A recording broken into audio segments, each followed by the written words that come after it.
Sebelumnya, salam dan bahagia. Perkenalkan, nama saya Carlos Emmanuel Eklemis. Pada kesempatan kali ini, saya akan mewawancarai terkait dengan risiko pemasaran yang ada di toko sayur gondrong. Selanjutnya, ini langsung kita wawancara kepada penjaga tokonya. Halo, selamat siang nih. Halo, selamat siang. Ada apa nih? Orang mengganggu lagi nih. Ya, nggak apa-apa, mana-mana. Aman ya. Ini bangsa dari ini kan ada tugas mau wawancara ini, mau cari kembali. Masih yang perhatikan kemarin? Iya, yang kemarin itu kan sudah ini ya. Sekarang ini nih mau wawancarai terkait dengan masih tentang ini sih, tentang pemasaran dan risiko di sini. Langsung aja nih ya, mau bertanya nih. Kira-kira dalam berjualan nih di toko sayur kayak gini, kiranya ada kendala nggak atau resiko yang dihadapi gitu? Kiranya resiko yang pernah dihadapi itu seperti apa gitu? Oke, mungkin kita bicara secara universal dulu ya. Gitu, untuk skalanya kita kan ada beberapa mungkin dari tokonya sendiri dan juga karyawan. Nah, kalau dari toko sendiri itu kan kita masuknya ini sayur mayur. Dalam artian ada yang memang sayur. Misalkan ada pokcoy juga di sini kan sayur.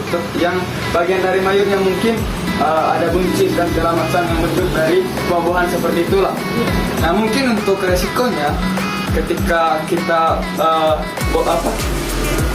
bosnya belinya banyak gitu dan nanti nggak terlalu banyak pelanggannya, jadinya resikonya di situ karena estimasi sayur itu dua kali 24 jam untuk sayur. Untuk mayur kira-kira 1 minggu lah itu maksimal, udah maksimal. Nanti kalau itu nggak berimbang artinya pemasukannya sayurnya datang sementara pelanggannya tidak banyak. Nah, itu artinya ada di situ resikonya. Itu sih mungkin itu resiko untuk karyawan ya.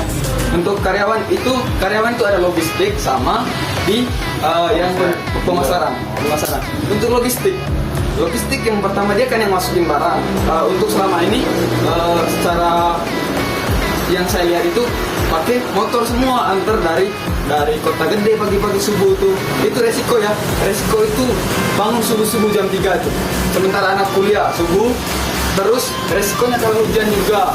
Nah, itu kalau hujan dan juga risiko kalau pecah ban apa segala macam di kendala lah di jalan, kendala teknis di jalan itu mungkin kendala di tim logistik. Dan juga untuk yang pemasaran juga untuk masih ke tentang karyawan. Kita kan ada 8 jam kerja nih dalam sehari.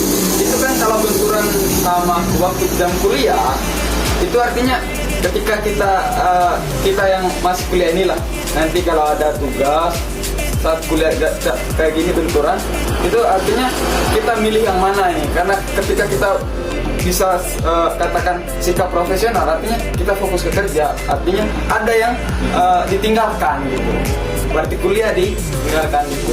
Itu mungkin resiko yang bisa saya sampaikan sih. Kira-kira nih dari resiko entah itu dari logistik, dari pemasaran yang ada untuk penjual dan dari toko sayurannya nih, sekiranya ada nggak solusi yang sekiranya bisa digunakan untuk mengatasi masalah pemasaran itu? Oke, mungkin secara teknis saja selama ini ada gitu solusinya. Kita mengurangi untuk pemasukan barang, tetapi itu lagi masih kenanya ke pelanggan. Ada pelanggan yang meresahkan, artinya banyak yang tambah kurang lagi pelanggannya karena mereka bilangnya nggak lengkap. Itu kalau kita kurang seperti itu ada kendala lagi gitu, ada masalah baru lagi. Untuk solusi untuk karyawan, kalau untuk logistik itu mungkin bisa pakai mobil gitu kan. Kalau mobil untuk mengurangi kesehatan juga, atau mungkin datang barangnya agak pagi lah, jangan subuh gitu kan. Terus untuk yang karyawan ini usahakan menyesuaikan juga sama jadwal kuliah, walaupun kuliah online. Itu seperti yang sudah saya katakan, apalagi kalau benturan sama nanti ada tugas, karena nanti ada yang ditinggalkan gitu. Itu sih mungkin untuk solusinya. Oh mungkin itu aja sih. Sebelumnya juga terima kasih banyak nih sudah mengganggu waktunya dan kerjanya iya, juga Bang. ya. Soalnya terima kasih banyak. Kita sama-sama kuliah, Bang. Mungkin itu aja sih yang mau saya tanyakan. Terima kasih banyak ya. Yuk, sama-sama. Ya.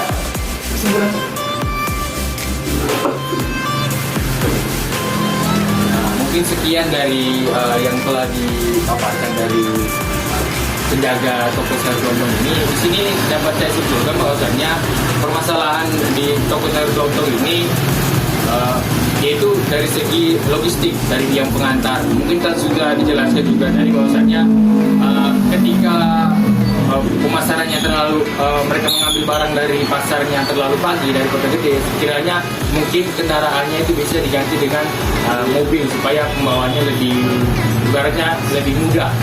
Seterusnya untuk yang karyawan juga solusi untuk yang dihadapi seperti ya walaupun penjaganya kan ibaratnya masih kuliah, bisa disesuaikan lah sama jadwal kuliahnya sehingga tidak bentrokan dengan kerjaannya.